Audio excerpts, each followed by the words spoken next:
This is Volusia Today, a public information radio program brought to you by the County of Volusia. Here is your host, Kevin Captain. Good morning and welcome to Volusia Today. I'm Clayton Jackson. I'm joined today by my co-host, David Hunt. Thank you so much for tuning in this morning.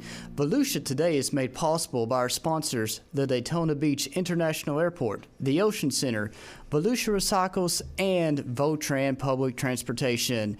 Dave, how are things this morning? They're pretty good. We're in April. It's once again beautiful out. It's another beautiful day in Volusia County, and we are lucky to have two people with immense knowledge on a subject that impacts every one of our lives every day, right when you wake up in the morning. We got two legends of water in the studio. The legends. And that's going to be Tom Carey with Volusia County Environmental Management and Michael Ulrich, the Director of Utilities. How y'all doing this morning? Doing great. Very good. Thanks for having us. So we were talking a little bit before we got on air, and I was under the misconception that all of our drinking water came from Georgia, had run down from Georgia, and I was made aware that that was wrong. So I figured we'd start it off with just, where does the water that we drink come from? Yeah, great question, David. We actually have probably the most unique aquifer in all of Florida. We have what's called the Volusia Floridan Aquifer, and it's designated as a sole source aquifer by the EPA. That happened back in 1987, and it's because we are totally surrounded by salt water.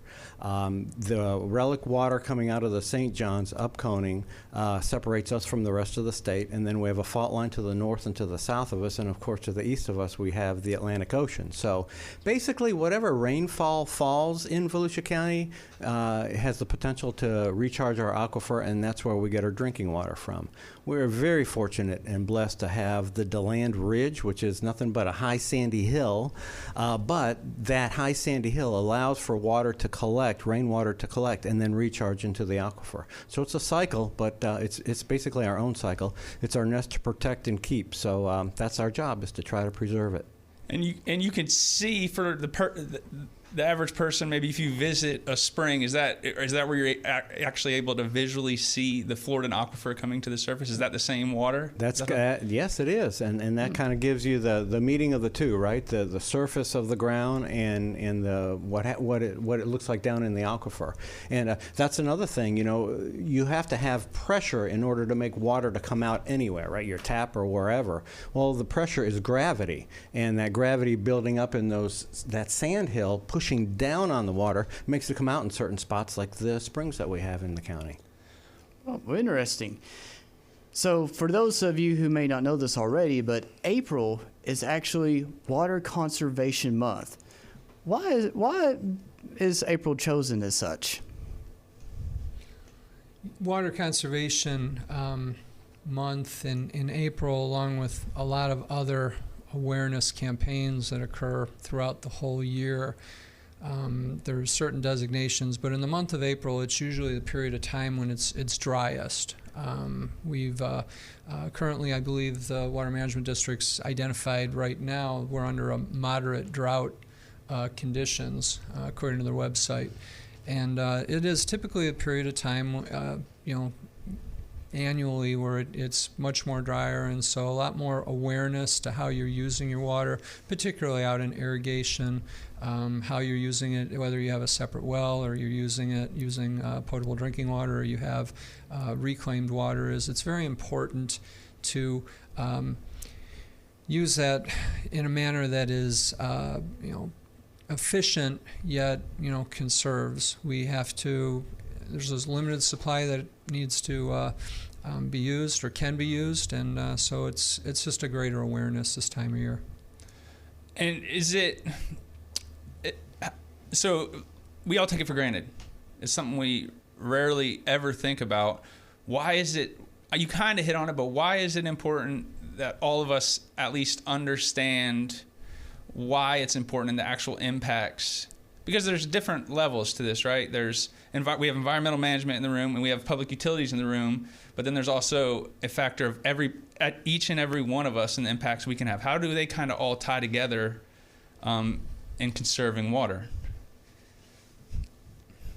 Well, all right, I'll start with it out, Mike. In actuality, again, and I hate to jump around to a lot of these different types of things, but, what Tom and I were joking about the other day, or actually it's more serious than that, is the number of campaigns that occur throughout the entire year. This month we're talking about water conservation, but also the district has identified this as Springs Protection Month as well.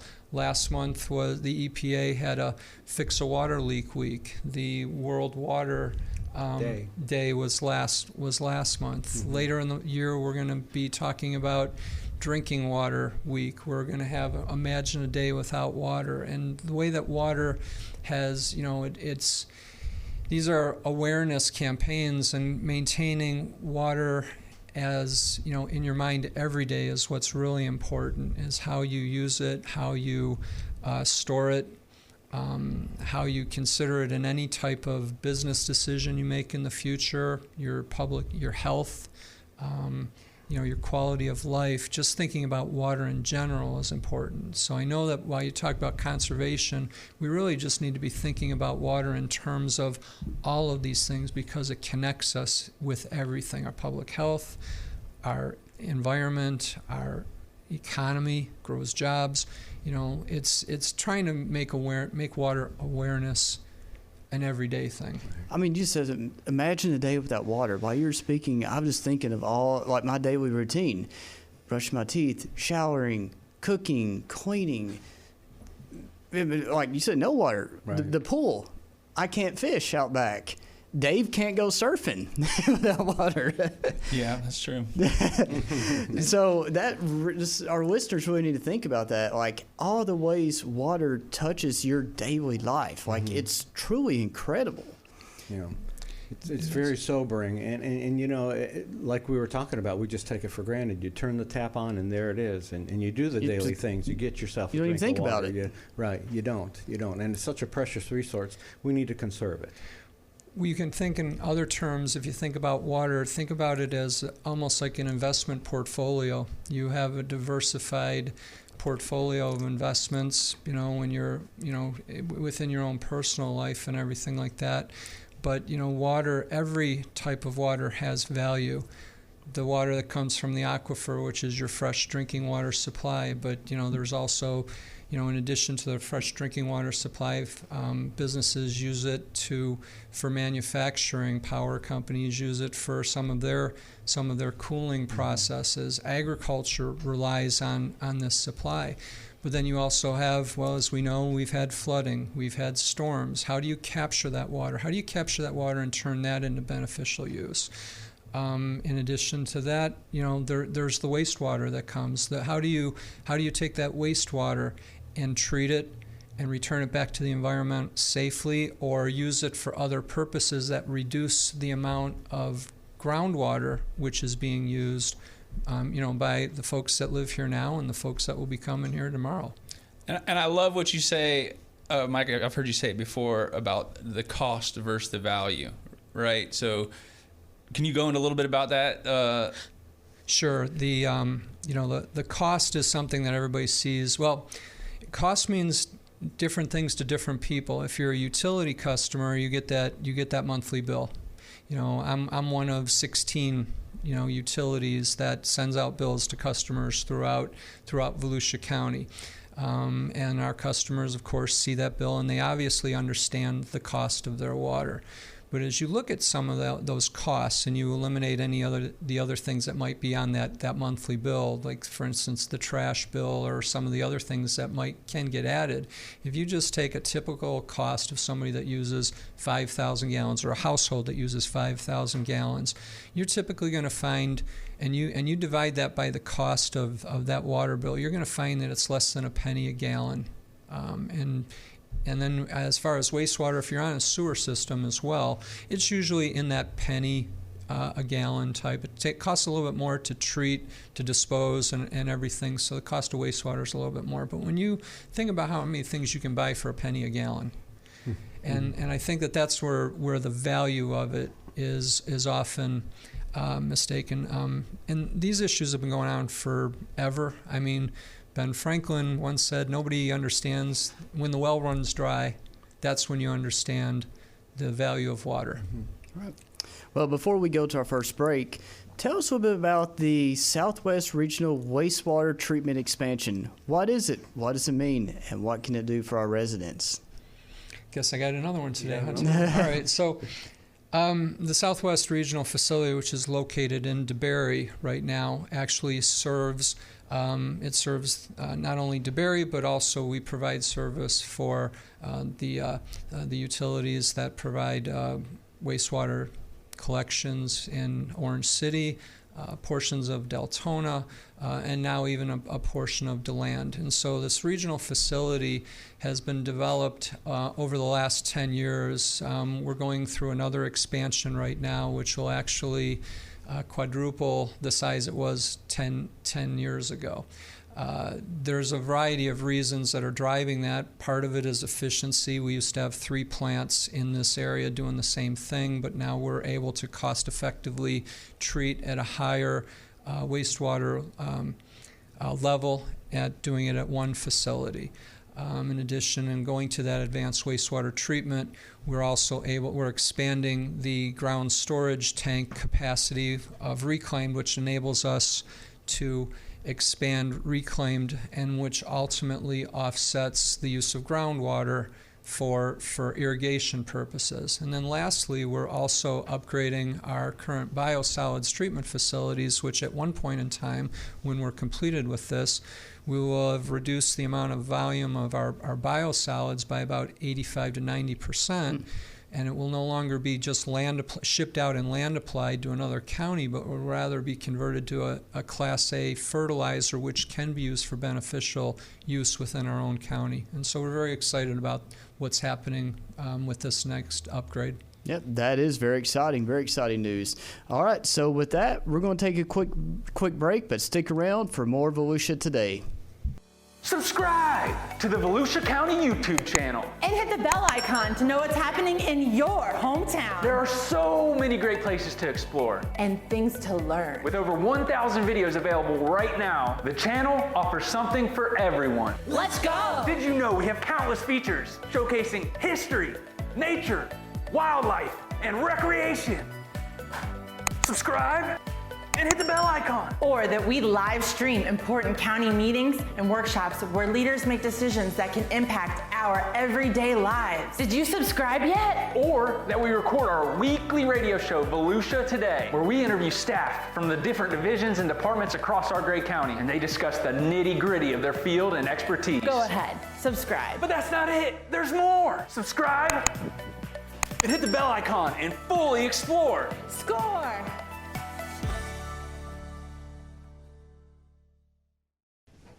We're back. I'm David Hunt along with Clayton Jackson, and you're listening to Volusia Today, a public information program brought to you by the County of Volusia. So, Tom, real quick, what is the county doing in terms of water conservation and water quality? That's a big question right there. That's a good question. Well, as far as water conservation, we do have a countywide water conservation ordinance, which mimics what the St. Johns River Water Management District has. Basically, it allows during daylight savings time, which we're in right now, 2 days a week watering, depending on what your address is. And you can't water or irrigate during the hottest part of the day because it just evaporates and you're just wasting your money. During the winter months, it drops down to 1 day per week. And the reason why there's such an emphasis on irrigation is because half of our potable water goes to irrigating lawns. And so that's why there's restrictions in place to do that. Our building code also supports the Water Star program from the district, where you have faucets and things of that nature that are water conserving, so you save water inside the home as well. As far as water quality, man, we're doing a lot. That's a very hot topic statewide, and certainly in Volusia County. So we're trying to protect both the groundwater, and one way we're doing that is we have several programs to protect our springs, which actually protects the aquifer too, because that's where the water comes from in our springs is from the aquifer, in converting septic tanks to sewer. And that's a big part of what Mike's group does down in DeBerry to protect Gemini. And that's a project that's in its infancy, but it's rolling right along. The other thing we're doing in the DeLeon Springs area, there's really not much infrastructure there, so what we're trying to do is we have a grant program that we're about to launch. It's going to be in a couple months to upgrade septic tanks from conventional septic tanks, which are not designed to remove any kind of nutrients, but rather to kill pathogens. That's the whole idea of a septic tank. To upgrade them to a nitrogen-reducing form of septic tank. So there's less nutrients going down into the groundwater and then coming up into Leon Springs and causing the algal blooms and things of that nature. We've got a lot of surface water stuff going on where we're trying to, intercept water before it gets to, say, like the Indian River Lagoon, and clean that up before it goes in there. Another project that Mike has is converting septic tanks on the lagoon and putting them on sewer so that effluent doesn't go into the lagoon. So we're protecting both the surface water and the groundwater, and it's a pretty big job. But along with our partners from the state and cities and things of that nature, the Indian River Lagoon National Estuary Program, we're making a dent in it. And I heard a little bit there just how much you actually work with Public Works. I feel like it's across the county. Public Works and environmental go hand in hand. And environmental is clean, protect, save. And then in utilities cases, selling water, supplying the people with water. It sounds like they're two opposing sides. How do they fit together, and how do you all work together on almost everything, right? Well, I can honestly tell you that 11 years ago when I first met Tom, I didn't see a lot of the synergies that might have existed between somebody who's trying to has to produce enough, meet the demands of the customers and do it efficiently, and make sure that you're able to make enough money to continue to protect your infrastructure, the various types of things. But you've certainly learned that you can make a great business case not only between our own agencies but within our own local governments and things. Tom hit a couple of minutes ago on one of the things you said down in Oak Hill right now, where you really have to give that small little city and their council some tremendous credit for what they have done to want to do within their own community. It's very inspiring, and quite honestly, we've been a partner with that community. We have not actually led that, but mainly been a technical advisor to be able to help the city achieve what their goals are. And you take that small little city and see what's possible with them. And the other thing that's really encouraging, and Tom hit on this as well, is what's happening in DeLeon Springs. This is a tremendous story in the making as talk right now. Tom talked a little bit about the septic tank improvement project that his area is going on. But again, we are extending, in cooperation with the DEP and the city of DeLand, we're extending water and sewer lines up to an elementary school area close to the spring, 3 miles going up into this area. This community, the business community up there, has been wanting these services for well over 15 years, and they desperately wanted to do this. But when the DeLeon Springs was identified as an outstanding Florida spring by the legislature, it opened the door for partnerships with this community that's desperately has wanted water and sewer service along that Highway 17 corridor for years. So you're bringing prosperity along that corridor. You're bringing fresh drinking water, or your municipal water, up into to a school that's an underserved school. They have their own water and sewer plants online, but they're very costly. They're difficult to maintain. And so the opportunity to bring them municipal drinking water up into that school is, again, the school board is very excited. So we're working with the city of DeLand. We're working with the DeLeon Springs Community Association, working with the school board, the DEP, the St. Johns River Water Management District, and you're bringing all of these levels together, and so you have multiple bottom lines that you're achieving at the same time, and that's what makes for a good project. And it just, again, reflects on what small communities can actually do. You can't do it all by yourself, but if everybody does something, you can really get some things done. Which I love that. I love that saying. You're a tagline machine when it comes to water, right? Cost versus value. We can't do it all, but everybody can do something. Are amazing things to really think about. When we just kind of talked about your all's collaboration, and then you started to mention it. I feel like every time a project is going on, I write a news release, and the list of acronyms and organizations associated in that news release is mind-blowing, just how many people get together. Can you talk about that collaboration and how many people are actually focused on water across the state? Tom? Tom, okay, great. Well, I mean, yeah, I mean, you can't swing a 10-foot pole in our circle without hitting somebody who's helping, improve water quality or quantity. And it really is encouraging to see the entities from the state, like the DEP and the Water Management District, to cooperate with us and collaborate, like Mike was saying, with the smaller cities and smaller entities to make things happen. And there's other. I mentioned the Indian River Lagoon National Estuary Program. Boy, they've come a long way in getting money and doling out some grants and things to improve water quality. So there's a lot of players in this game, and we're just glad to be on the team, right? And moving things forward. So, and the challenges are really great here because we have relic problems, right, from Florida growing so fast. We have the problems that we're creating now, and by problems I mean each one of us makes a little dent in the environment by the waste we produce and the fertilizer we put on our lawn or whatever. And then there's the future. I mean, we were talking the other day about how fast Florida's growing, fastest state in the nation. And so we've got people coming in. So, how do you stop the train? Well, you don't stop it, but you just slow it down a little bit, and you try to use all the tools in the toolbox just to make it the place that people want to come to live, right? Because they come here for the water, for the environment, for the trails, for everything like that. So we just want to make it the best place possible, not only for them, for us, for our grandkids. And, it's just a big team effort, I would say. Yeah. Let's talk irrigation systems real quick. Oh, yeah. I'm actually having mine repaired right now. So, but tell me, what are some necessities that are imperative for an irrigation system? Sure. Yeah, well, if you have an automatic timer, it has to have a rain sensor device.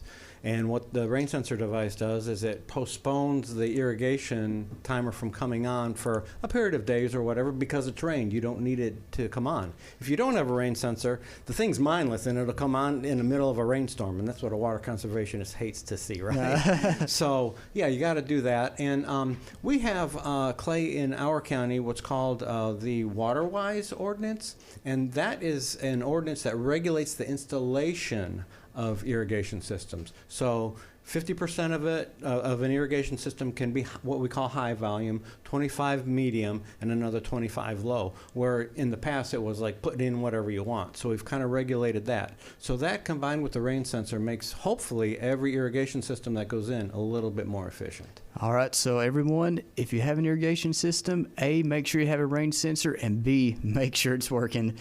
The B is important. They do take maintenance, and you got to replace them every once in a while, just like any mechanical thing. Yes, sir. All right, with that, we're going to take a quick break, and we'll be right back with more Volusia Today. Subscribe to the Volusia County YouTube channel. And hit the bell icon to know what's happening in your hometown. There are so many great places to explore and things to learn. With over 1,000 videos available right now, the channel offers something for everyone. Let's go! Did you know we have countless features showcasing history, nature, wildlife, and recreation? Subscribe and hit the bell icon. Or that we live stream important county meetings and workshops where leaders make decisions that can impact our everyday lives. Did you subscribe yet? Or that we record our weekly radio show, Volusia Today, where we interview staff from the different divisions and departments across our great county, and they discuss the nitty-gritty of their field and expertise. Go ahead, subscribe. But that's not it. There's more. Subscribe and hit the bell icon and fully explore. Score! We're back. I'm Clayton Jackson along with David Hunt, and you're listening to Volusia Today, a public information program brought to you by the County of Volusia. And thank you so much for listening this morning. So, guys, there is the upcoming St. Johns River cleanup on Saturday, April 22nd. You want to tell us a little bit about that? Sure, yeah. Hey, we're really excited about this because April 22nd is actually Earth Day. And we typically have the St. Johns River cleanup. It's an annual event. We're in our 27th year of doing this on Earth Day. And what we've done, Clay, we've done a little bit different. We contacted every county that borders us, Flagler, Brevard, Orange, and Seminole, and we asked them to participate as well. And then we got to thinking, we really don't associate much with the counties north of us, so we contacted the St. Johns River Keeper, which is a private organization that they collaborate to protect the entire river, and they've jumped on board, and they've gotten actually Ford Motor Company involved, and it's turned out to be a pretty big thing. So we're pretty excited. You can go to volusia.org/cleanup, and you can register there for our 9 sites here in Volusia County. And get out there and clean up. That's going to be my first year anniversary on Earth Day, April 22nd. Oh, cool. I was married on Earth Day. Just a little aside. We're running out of time. Congratulations. We're running out of time, but what's the message that you're going to leave the residents with? I think that the main thing is and Tom pointed it out, is everybody has an impact in using water. It's a shared resource. It's a shared responsibility. Locally, we're best suited to allow the Water Management District and DEP, as laws are set at the state level and regulatory requirements. We just have to adopt certain things that align. We have to work locally to develop plans that make sense, that are affordable or feasible. Well, great information.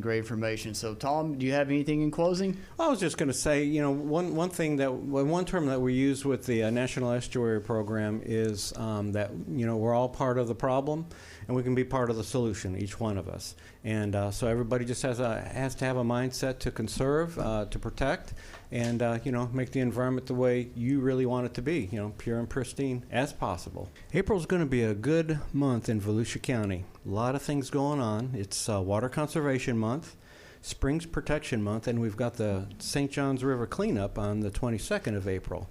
Should be fair weather, and hopefully people will come out, enjoy the outdoors, conserve water, and for more information on that, you can go to volusia.org/conservation.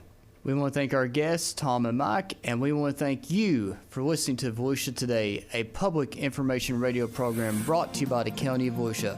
I'm Clayton Jackson, along with David Hunt. Have a great day in Volusia County. If you have a comment about Volusia Today, or if there is a topic you would like to hear featured, please contact Volusia County Community Information at 1-866-345-0345.